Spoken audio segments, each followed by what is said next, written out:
Okay, so we are finishing up our chapter on magnetism by talking about magnetic fields and how they act on a charged particle. So if you remember back to when we talked about electric fields, we said that an electric field experiences you can kind of experience the strength of an electric field based on the force that a charged particle experiences while it's in that field. And when we had an electric field, so the electric field, let's say it was going like this, remember, E, and then we had the charged particle, and it had to be moving parallel to the field to experience a force. Well, so a charged particle will also experience a force in a magnetic field. But if it's moving, so let's say you have a magnetic field, like we had that electric field, moving along the plane of this board, and we had a particle then that was also moving along the plane of the board, it would experience no force. If our charged particle is moving parallel to our magnetic field, it experiences no magnetic force. However, if it's moving perpendicularly to the field, it will experience a magnetic force. So when we look at this drawing here in the corner, we have a magnetic field coming out of the board up. Okay, so it's coming up. We have this charged particle, Q, with a positive charge, and it is moving to the right. This charge, because the magnetic field is coming out of the board, and the charge, so it's coming straight out of the board, and then the charge is moving like this, they're moving perpendicularly. So this charge will experience a magnetic force. And in this case, I did the right hand rule, which we'll talk about, and it's going downward. So we can figure out the strength of our magnetic field based on our magnetic force. The magnitude of our magnetic field is equal to the magnitude of the magnetic force divided by the magnitude of the charge and the speed of the charge. Okay, so that's how we figure out the magnitude of our magnetic field. How we would figure out the direction is by using the right hand rule. Okay, so the units of the magnetic field is a Tesla, and it's a capital T, and a Tesla based on this is newtons per coulombs times meters per second, right? Because we've got newtons, coulombs, meters per second. Well, remember that an amp is equal to a coulomb per second, so that could be newtons per amps times meters. Then if we do some even fancier stuff by saying a newton is a kilogram meters per second squared, and an amp is a kilogram times meters squared per volt times seconds cubes, and you can put both these expressions in, you get a Tesla is equal to a volt times seconds per meters squared. And we might kind of be interested in that when we start doing some other, figuring out some other values, okay? So in case you're interested in the unit. But for now, the important part is that our magnetic field is measured in Tesla, okay? So, we're going to use the right hand rule. I don't know if you guys remembered. We used it a little bit when we talked about torque. But basically, what you're going to do is make sure it's always your right hand or you're going to mess it up. And you kind of have to be specific about where your thumb is pointing and where your pointer finger is pointing, and then where your other fingers are pointing. So you're gonna make this shape. It's basically like a XYZ axis, right? Okay, so if I want to know the direction of my magnetic field, or my force, sometimes that's what we wanna know, your thumb, okay, your thumb goes in the direction of V. So if we have, say, because so if I go back to this example here where I have my magnetic field coming out of the page, my speed, the particle, the velocity going sideways. So what I would start with is, since my velocity is going sideways, my thumb goes in the direction of velocity. Then my index finger, my pointer finger, goes in the direction of the magnetic field. Okay, so I've got my index finger in the direction of magnetic field. So here's V, and so the direction of V. My index finger is in the direction of the magnetic field. And then my other fingers are in the direction of the force. So if I were to put this down, my force isn't going, so I know that my X direction is my V in this case. My Z direction is my B, so I'm concerned about my Y direction. So is my force going down or up? So I've got my thumb in the direction of V, my pointer finger coming out in the direction of B, and then my fingers going down. So I know from this case that I'm going to have my force acting in the negative Y direction. Okay, so my middle finger is in the direction of F magnetic. Okay, so that's how we're going to use the right hand rule. So we can practice again. Let's see, we've got, let's say in this case we have we've got B going this way. And then our particle, let's say it's moving down.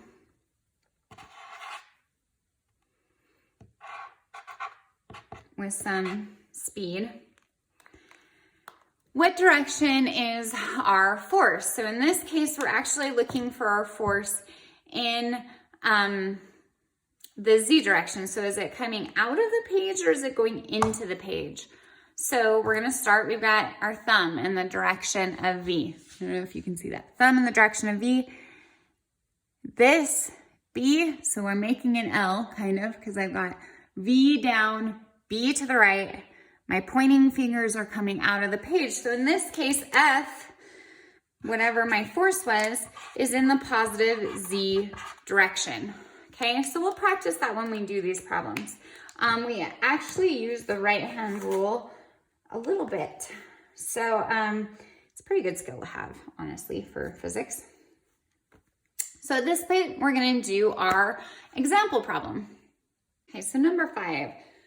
A proton moving east experiences a force of 8.8 times 10 to the negative 19 newtons upward due to Earth's magnetic field. At this location, the field has a magnitude of 5.5 times 10 to the negative 5 Tesla to the north. Find the speed of the particle. Okay, so it actually tells us the direction our particle is going. So if we look at a little drawing, we've got V east, B north, and F upward. Okay, so that's our right hand rule. If we align everything, it gives us a chance to test it. So yep, this works. Now remember, the proton has a charge of 1.60 times 10 to the negative 19 coulombs. Let's see, we're looking for speed. We know F magnetic is 8.8 times 10 to the negative 19 newtons.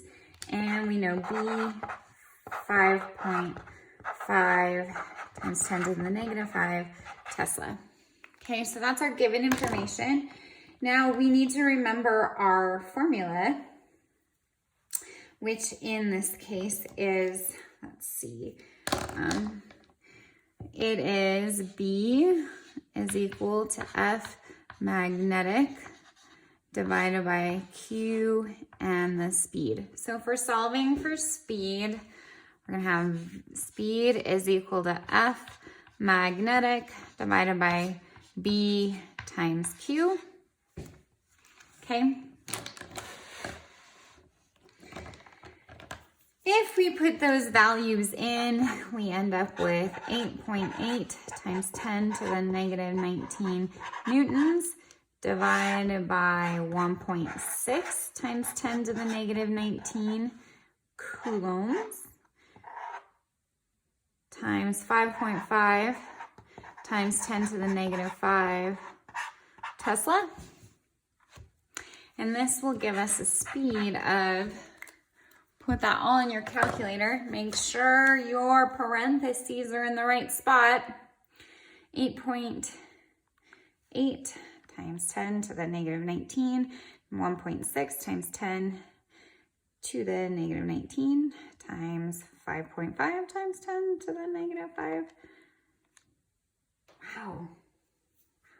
1, 2, 3, 4, 5. Okay, your speed is we have two significant figures, 0 times 10 to the 5th meters per second. I mean, fast. Okay. So let's see, the next one is the same. You've got a proton moving perpendicularly in a magnetic field with a magnitude of 4.2 times 10 to the negative 2. What is the speed of the particle if the magnitude of the magnetic force is 2.4 times 10 to the negative 14? Remember, you do have a charge. It's the charge of a proton, which is here. Okay. Let's see, you practice this a few more times. Let's do number 7 together next. So take this time, enter your answer in, and we'll do number 7 together. Okay, number 7. If an electron in an electron beam experiences a downward force of 2.0 times 10 to the negative 14 newtons while traveling in a magnetic field of 8.3 times 10 to the negative Tesla west, what is the magnitude and direction of its velocity? All right, so in this case, we are again solving for the speed, which is our magnetic field times, oh, sorry, I did that backwards. Our force divided by our magnetic field times our charge. So,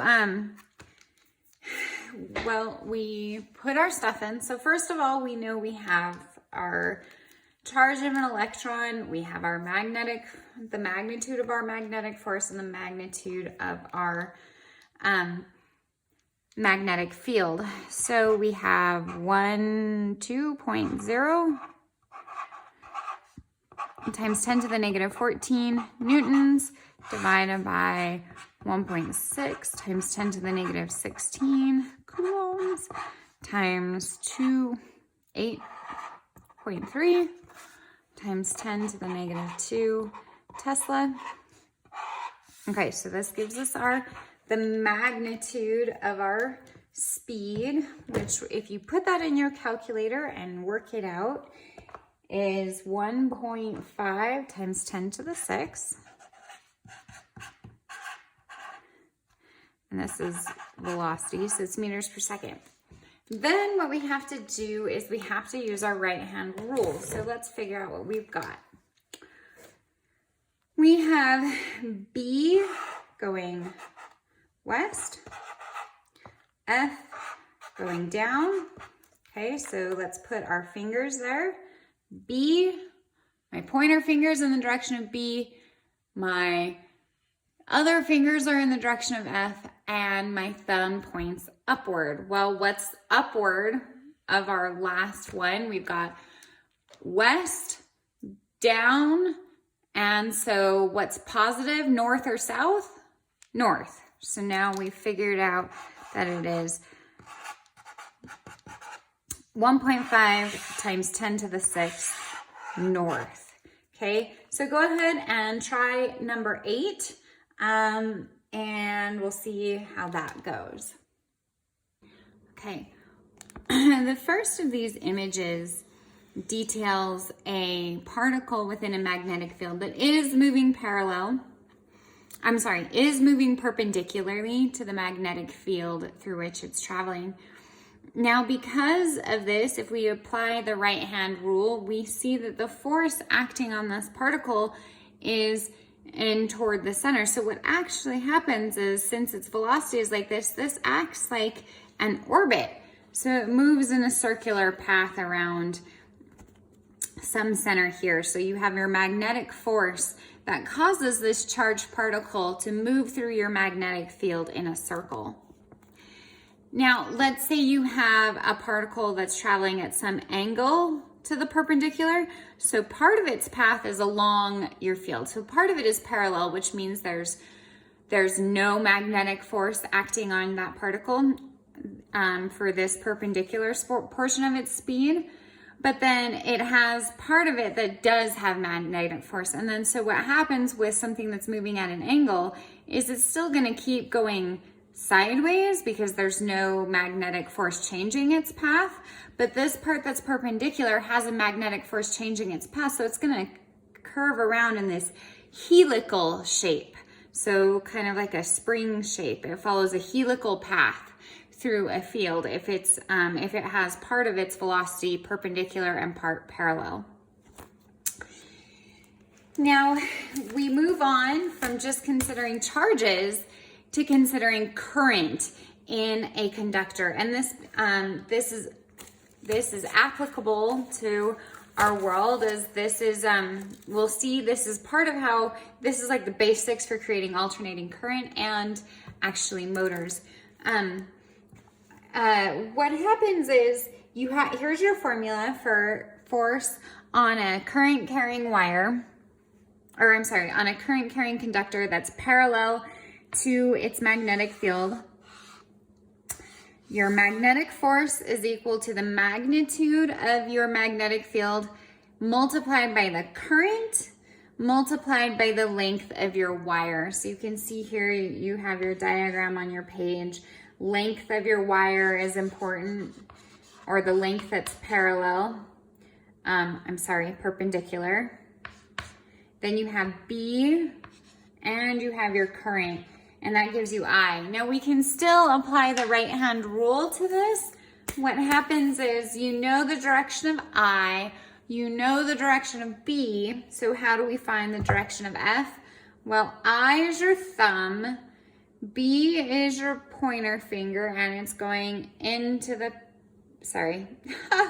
I is thumb, B going into the page, F in the negative X direction. So you can still use your right hand rule to figure out force on a current carrying wire.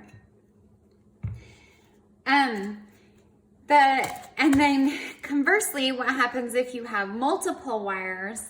Well, looking at this first case. If you have two wires where the current is going the same direction, you're gonna have these wires are going to be attracted to each other. And in this case, if they're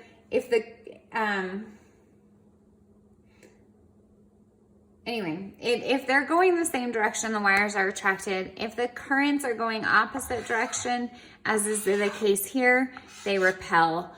Okay, and that's to understand what happens between current carrying wire and the direction of the current impacts how these wires behave next to each other.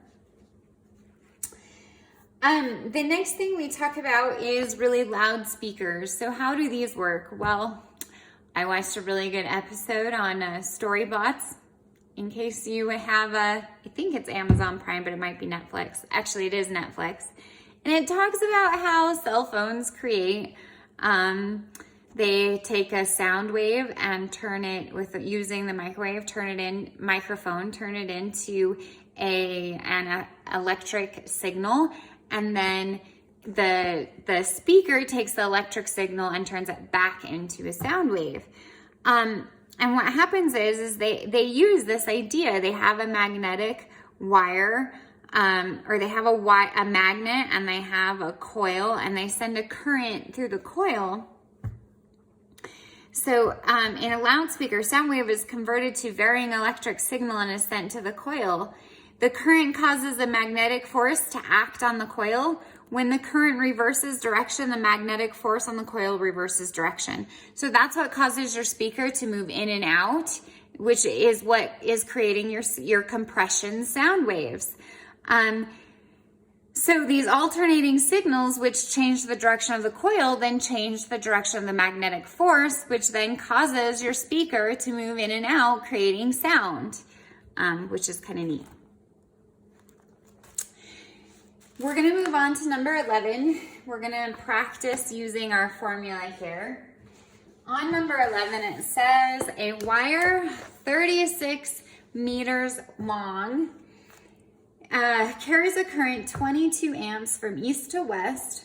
If the magnetic force on the wire due to Earth's magnetic field is downward toward Earth and has a magnitude of 4.0 times 10 to the negative 2, find the magnitude and the direction of the magnetic field at this location. Okay, so we know the length of our wire, it's 36 meters. We know our current and we know our force. So looking back at our formula, F magnetic equals BIL. Well, now we're solving for B. So we know that B is equal to F magnetic divided by I times L. Okay, which is 4 times 10 to the negative 2 newtons divided by 36 meters times 22 amps. Okay, when you work that out, you get 5.1 times 10 to the negative 5 Tesla. So this is B. And the reason I put the little arrow on top is to signal that we are finding the direction that this travels. So here we go. We have I this way, east to west. Then we have F down. Okay, so now we're gonna find B. Okay, yep, B. Okay, I, F, I, pointer finger in F, B is north. Okay.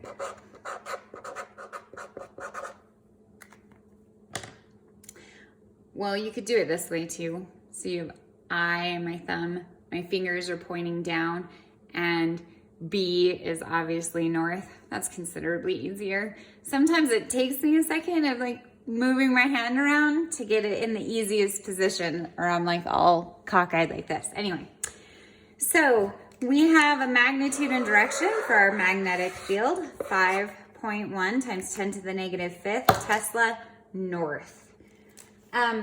12 is also finding your magnitude and direction. 13 and 14 and 15. 13 and 14 are just finding the magnitude, and 15 is finding the length of your wire. So a galvanometer is how we measure current a lot of and you know, we use it in ohm meters and stuff. So the idea is based on that, on the whole magnet with a coil wrapped around it, and how that force, what that force does. What happens is a torque acts on a current loop in the presence of a magnetic field. So remember, torque is a twist. The wire is wrapped around a soft iron core, mounted iron core, so that it is free to rotate in the magnetic field provided by the magnet. The torque is then proportional to the current in the wire. So the stronger your current is, the more torque causes, which then stretches your spring nose more. So the larger the current, the more stretching in the spring to resist the torque, and then you get your reading on your scale. I just think it's interesting how we've, used the idea of a magnetic field with a wire, and how that actually creates a movement in that can create movement in both a speaker and in a galvanometer. And just how the application of that is really interesting to me. So this is the end of chapter 19. We will be moving directly on to electromagnetic induction. We'll do 2 packets on it. It won't be very long, and then we're gonna move on to heat.